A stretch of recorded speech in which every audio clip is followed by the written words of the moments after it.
vous êtes sur RTL. Buonasera. Ils refont la France sur RTL. Buenos dias. Namaste. Avec Anaïs Bouton. Bonsoir à toutes et à tous, bienvenue dans Ils refont la France. C'est tous les vendredis soirs et c'est l'actualité française vue par les correspondants de la presse étrangère, un peu notre Erasmus à nous, comme dit Vincent Parisot, avec ce soir Paola Martínez Infante, periodista chilena, buenas noches. Joël Meskens, le soir de Bruxelles, bonsoir. Alberto Toscano, giornalista italiano, buonasera. Hola, buenas tardes, Juan José Dorado, periodista espagnol. J'adore, c'est drôle. Allez, bonsoir, merci à tous les quatre d'être là. Au sommaire, ce soir, le sport dans tous ses états. Emmanuel Macron, un voyage en terre inconnue, vous allez voir ça. Le français au musée et puis partir.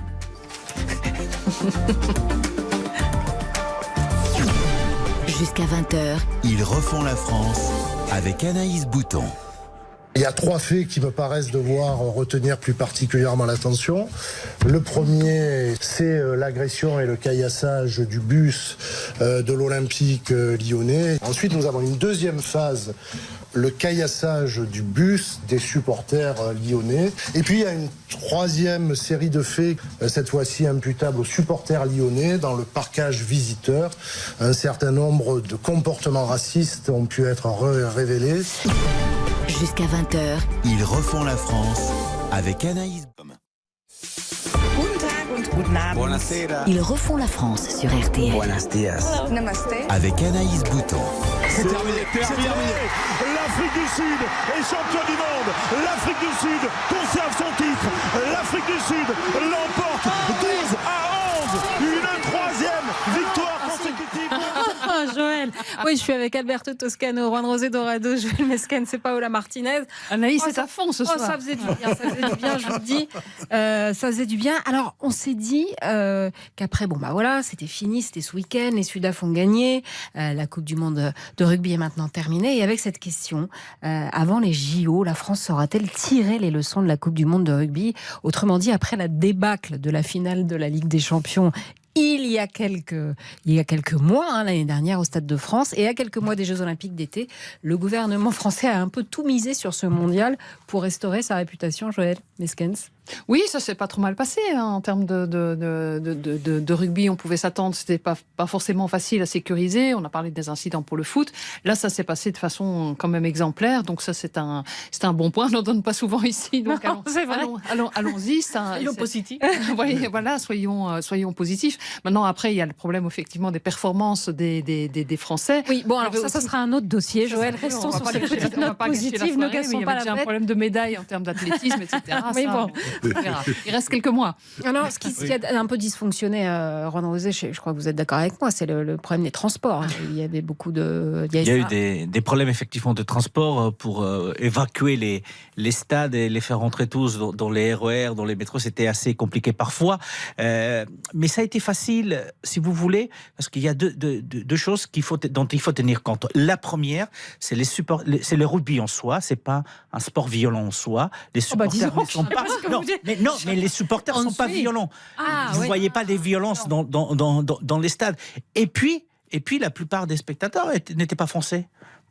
C'était des Sud-Africains, des Anglais, des Argentins, voire des Italiens, des Portugais. Je crois qu'à l'Essel aussi, c'était des Anglais. Mais la France va tirer les leçons. Forcément, il va falloir améliorer les infrastructures des transports, notamment à Paris. Mais c'est vrai que certains disent qu'il y avait quand même beaucoup de policiers, beaucoup de présence policière, et ils ont peur de JO dans une nasse policière. En fait. Écoutez, la France n'arrive pas déjà à avoir les policiers dont elle a besoin pour les JO. Parce que le ministère de l'Intérieur a du mal à recruter des policiers. La SNCF et la RATP ont du mal à recruter des conducteurs des trains et des conducteurs des bus. C'est une réalité. Donc, il y a un problème, de toute façon, en France. Au niveau de la sécurité, on sait déjà qu'on parle d'un plan B, c'est-à-dire on va réduire un tout petit peu le défilé sur la scène pour que ce soit un peu plus court et moins de monde. Plus 600 000, mais 400 000. Voilà, mais la France va trouver la solution. Elle l'a toujours trouvée. La France va trouver la solution, Alberto Toscano. Vous mettez combien pour l'organisation de ce mondial, alors? Pour l'organisation des Jeux Olympiques Non, du mondial de rugby.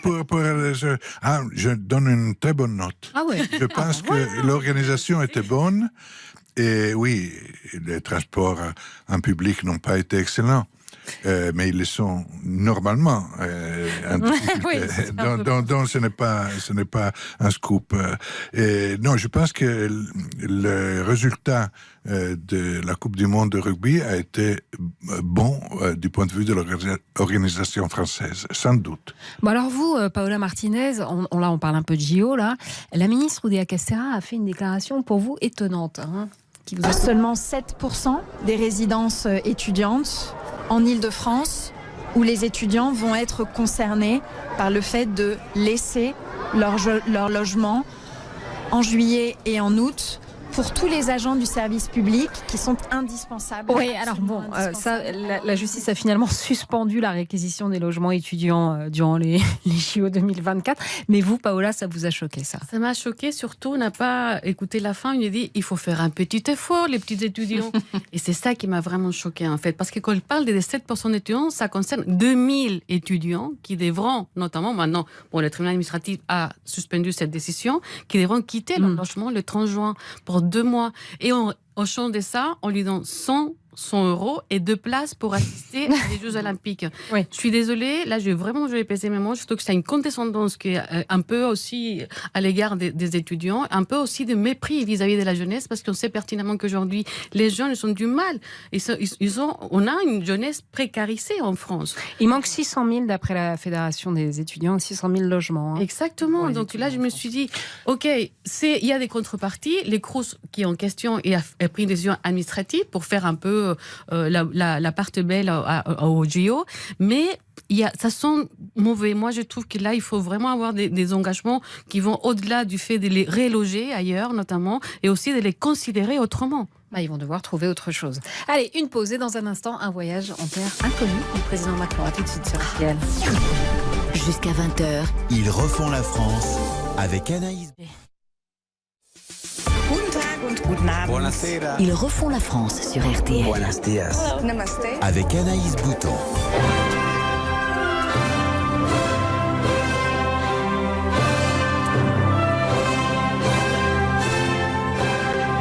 C'est un morceau très connu du compositeur Borodine qui s'appelle Dans les steppes de l'Asie centrale. C'est très beau. Vous allez voir ça sur Internet. C'est magnifique.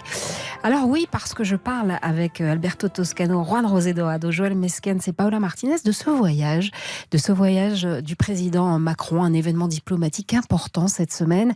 Son voyage en Asie centrale, en Kazakhstan et en Ouzbékistan. Une visite qui s'inscrit dans un contexte international évidemment incroyablement tendu. Enfin, c'est le moins qu'on puisse dire. J'ai même pas les mots. Que cherche-t-il le président Macron auprès de ces pays d'Asie centrale, Joël ? À construire le monde d'après, tout simplement. Je pense qu'il a pris conscience que la guerre en Ukraine allait durer et qu'il fallait trouver de nouvelles formes d'approvisionnement d'énergie, notamment. Le Kazakhstan est riche en pétrole, en uranium, en terres rares, etc. Donc c'est un marché important qui est en plus convoité par la Chine. C'est un pays qui en plus est dans la sphère ex-soviétique. Donc il s'agit aussi de l'extraire de l'influence de il a Poutine assez envie de s'extraire aussi. Dans ce monde d'après, et qui a aussi envie de s'extraire, donc qui a besoin de soutien. Donc ça fait partie de tous ces enjeux. C'est pour ça, effectivement, qu'Emmanuel Macron est parti là-bas. Le président américain Joe Biden a eu un échange avec le président chilien Boric. Il a dit, il arrive un moment, peut-être tous les 6 ou 8 générations, où le monde change en très peu de temps. Nous y sommes. Est-ce que c'est un peu ça qu'Emmanuel Macron est allé négocier, comme le dit Joël, Alberto Toscano, c'est-à-dire des nouvelles formes d'alliances Alberto ? Tout d'abord, elle a cherché du pétrole, des matières premières. Ça, c'est clair et net. Et il a été chercher un partnership économique, des investissements, des capitaux qui peuvent arriver en France, parce que quand on achète du pétrole, on donne des capitaux, et ces capitaux peuvent être investis en France. Et évidemment, il y a un problème de stabilité. Il y a un problème de géopolitique à rebâtir dans cette partie de l'Asie, qui est encore désorientée après la fin de l'Union soviétique, après donc 34 ans, 34 ans de la chute du mur, mais de la fin de l'Union soviétique, 32 ans, et quand même, il y a un besoin de retrouver un dialogue entre cette partie de l'Asie centrale et les pays européens, et le président Macron a bien fait de dialoguer. Et est-ce qu'il ne chercherait pas aussi de nouveaux alliés après la perte d'influence française en Afrique, José Dorado ? Il cherche de nouveaux alliés, et c'est certain que la France est très mal en point du côté africain, où elle est en train de quitter le continent. Elle est poussée aussi par les Russes, voire les Chinois. Et le fait d'aller en Asie centrale, vous savez, la première réaction, j'ai un confrère qui m'a dit, il part en Asie centrale, c'est la grande badrouille. Pour lui, c'était la grande badrouille. Mais quand vous regardez, et vous avez tous raison, quand vous regardez de près, c'est certainement l'un des voyages les plus intéressants et les plus enrichissants que le président a fait. Parce que il y a aussi ces pipeline qui pourrait être construit pour ramener enrichissant dans le sens propre du terme. Dans le sens propre du terme, parce que il faut garantir effectivement l'approvisionnement, comme vous le dites, parce que il faut garder le Kazakhstan tant qu'on peut dans les côtés occidental. Pour l'instant, c'est quelqu'un qui fait face à la Russie, mais n'oublions pas que la frontière entre le Kazakhstan et la Russie est la plus longue qui existe entre deux pays au monde. Premier producteur d'uranium. Et donc, premier producteur, 43% des extractions 15e mondiales, de pétrole. Donc, c'est un pays qu'il faut garder dans surtout son sein. Et je crois qu'il avait raison. Surtout après la perte du Niger. C'est la grande vadrouille pour vous, Paola Martinez. Je rejoins absolument ce qui t'a dit. C'est le rôle des coalitions, en fait, qui dessinent notamment cette nouvelle géopolitique. Et moi, je pense notamment à la Chine, qui a déjà pris son parti depuis une dizaine d'années en Amérique latine, où il est présent et archi-présent. Et je pense que Emmanuel Macron, avec ses voyages au Kazakhstan et au Ouzbékistan, cherche justement à redessiner ses alliances, et notamment, comme il sait bien Alberto, enrichissait le pays avec tous les accords économiques qui ont été passés après ce voyage. Un voyage enrichissant. Donc allez, une pause, et dans un instant, le français au musée, dites donc, un peu comme un truc mort, mais finalement le musée c'est quand même très vivant. Allez, on se retrouve tout de suite sur RTL. Jusqu'à 20h. Ils refont la France sur RTL. Jusqu'à 20h. Ils refont la France sur RTL. Anaïs Bouton. Avec Joël Meskens, Paola Martinez, Alberto Toscano et Juan José Dorado. C'est une langue belle, avec des mots super, qui porte son histoire à travers ses accents, où l'on sent la musique et le parfum des herbes, le fromage de chèvre et le pain de froment. Est-ce que vous connaissez, les amis, cette chanson qui s'appelle La langue française, qui est une chanson d'Yves Duteil qu'on apprenait à l'école, quand on avait une école qui apprenait des choses, pardon pour cette petite espièglerie.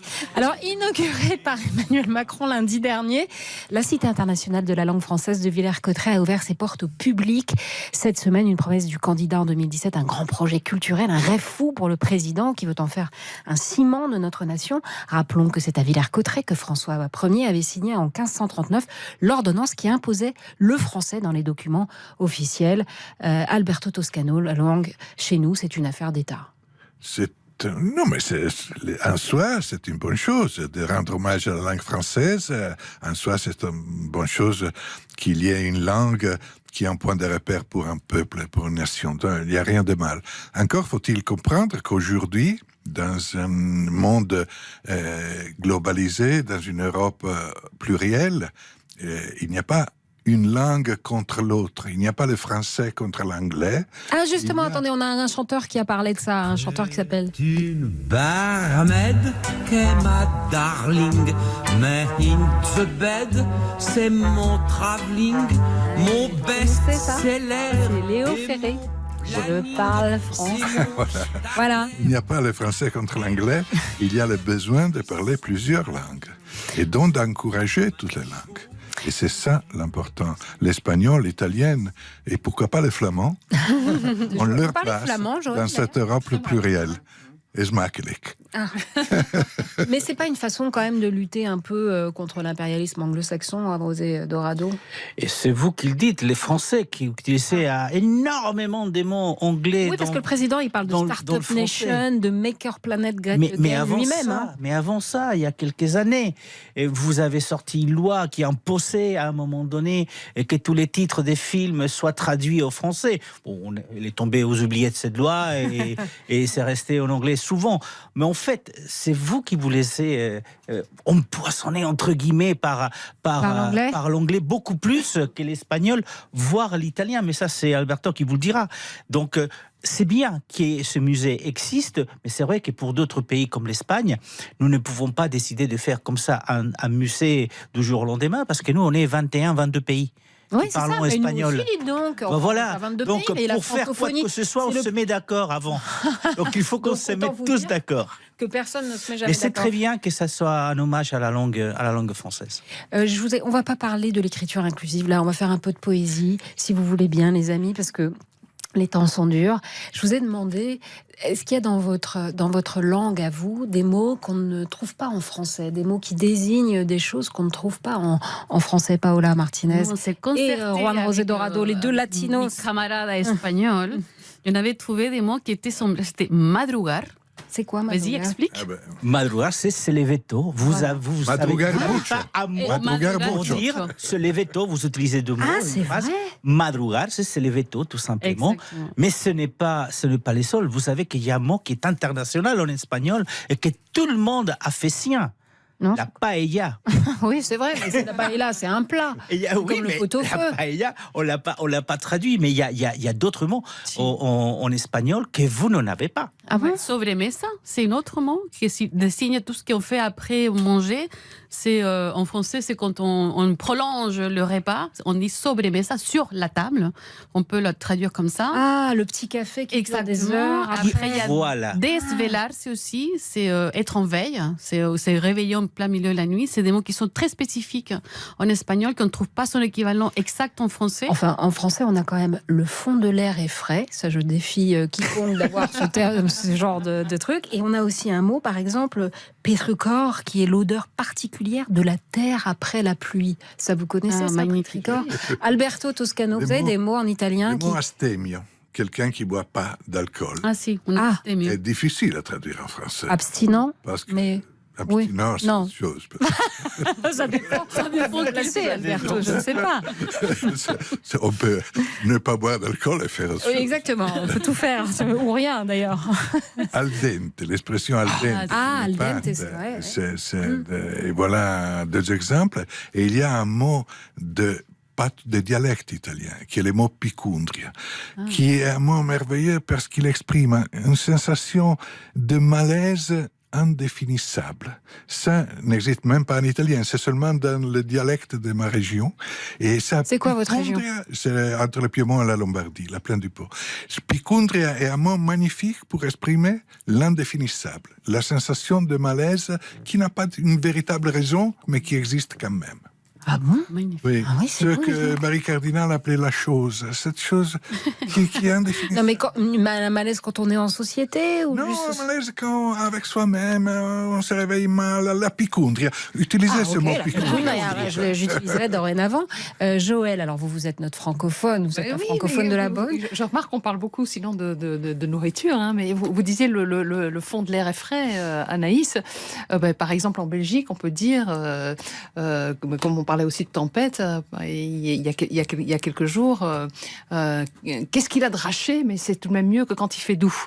Ah, dracher, c'est pleuvoir, est-ce que vous comprenez ça? Oui. Dracher, c'est pleuvoir très très fort, et faire doux, c'est faire très très lourd, très orageux, très... Ah, doux, c'est pas du tout comme... Non, douf, D-O-U-F. Ah, douf. Oui, absolument. Douf, et en français, c'est des faux. Enfin, c'est pas la même chose. Ah non, le truc de ouf. Non, ça c'est pas la même chose. Il y a plein de mots comme ça. Il y a aussi des mots, parce qu'on dit qu'on pratique la même langue, c'est vrai, pour l'essentiel, mais il y a plein de quiproquos qui peuvent survenir. Du coup, qu'elle est vivante et que c'est intéressant d'avoir ce des Français et des Belges. Quand vous dites, par exemple, un Belge, passe-moi le torchon, je vais essuyer la vaisselle, on va vous regarder avec des yeux gros comme des billes. Comme mon mari, mais moi, le torchon, Parce que la vaisselle. pour nous, en Belgique, le torchon, c'est la serpillière. Donc, on nettoie pas, on n'essuie pas la vaisselle avec la serpillière. Donc, il y a comme ça des quiproquos dans la vie quotidienne. C'est vrai que c'est quand même magnifique, cette histoire de langue rosée. Oui, il y a quand même quelques mots espagnols que vous avez adoptés. Je vous ai parlé la paella, mais vous avez adopté le mot macho aussi en français. Et le mot rodeo. Ouais. C'est des mots espagnols. Mais nous, les Espagnols, nous avons aussi adopté quelques mots français. Parfois parce que le mot en espagnol est très moche. Mais il y a deux mots qu'on utilise beaucoup en Espagne, c'est bon vivant. Parce que c'est un sens très particulier que les mots espagnols n'arrivent pas à lui donner. Et bidet. Et l'autre...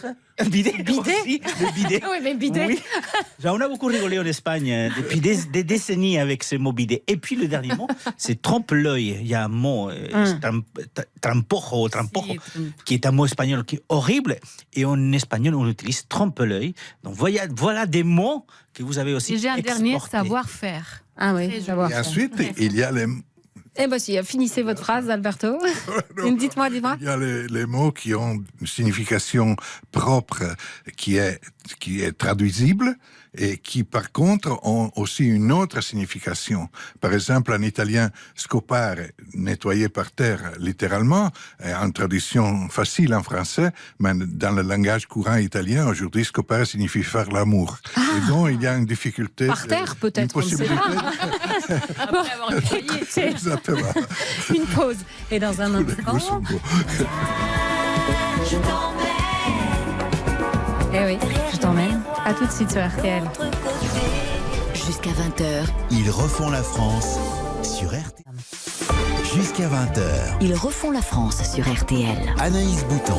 Et avec moi, Joël Meskens, Paola Martinez, Juan José Dorado et Alberto Toscano. Alors lundi soir, le journaliste Thomas Soto confiait son découragement aux 20h de France 2. On est comme vous, on a de plus en plus de mal à encaisser le flot de mauvaises nouvelles et d'atrocités qu'on reçoit tous les jours. On appelle ça la fatigue informationnelle ou encore l'infobésité. Et elle toucherait déjà plus d'un Français sur deux, 53%. Ouais, 53%. Alors, comme pour lui répondre, le lendemain, l'équipe de RTL Bonsoir avec Marion Calais et Julien Cellier ont reçu Gavin Sclevand-Ruiz, le patron du guide du routard, à l'occasion de la sortie de Voyage Nature, un beau livre du routard sur les 100 plus beaux sites de la planète. Parti, même loin de la région du cœur. Ouais, partir, nous dit aussi Julien Clerc. Alors, pour le patron du célèbre guide, il faut voir en France la baie de Somme, les calanques de Marseille et le cirque de Gavarnie. Et pour vous, les amis, qu'est-ce qu'il faut voir en France ? Alors, je vous ai restreint, alors parce que sinon, je sais que vous alliez partir dans Petra, les chutes d'Iguassou et tout ça. En France, qu'avez-vous vu d'extraordinaire dans la nature ou que souhaitez-vous voir, Joël ? Alors moi, je suis fan des îles, des îles de l'Ouest, de l'Atlantique, l'île Dieu, Belle-Île, Belle-Île-en-Mer, l'île d'Oléron, Noirmoutier, toutes ces îles. Bréa. Et j'aimerais découvrir. En fait, il y a une quinzaine d'îles sur la côte ouest, l'île de Ouessant, l'archipel des Glénans, l'île de Saint, etc. Moi, je rêve de faire un été ou même un automne, justement, l'ensemble de ces îles. Je trouve qu'en ce moment, dans ce contexte justement un peu pesant, on a besoin de grand air et... les îles de l'Ouest. Paola, moi, je suis fan absolue de la Bretagne. Ah bah vous aussi, alors. Et exactement. Et surtout les Côtes d'Armor. Je me souviens quand je suis arrivée en France, je suis allée à Côtes d'Armor et ça m'a fait tellement un déclic parce que ça m'a rappelé mes côtes escarpées chiliennes. Et donc là, j'ai eu une particulière affection pour ça. Après, il y a le golfe de Morbihan aussi, qui c'est aussi magnifique et qui a un microclimat malgré la tempête aujourd'hui. Et ça. Et après, les lieux que j'ai jamais été, que j'aimerais beaucoup visiter, c'est les Cévennes.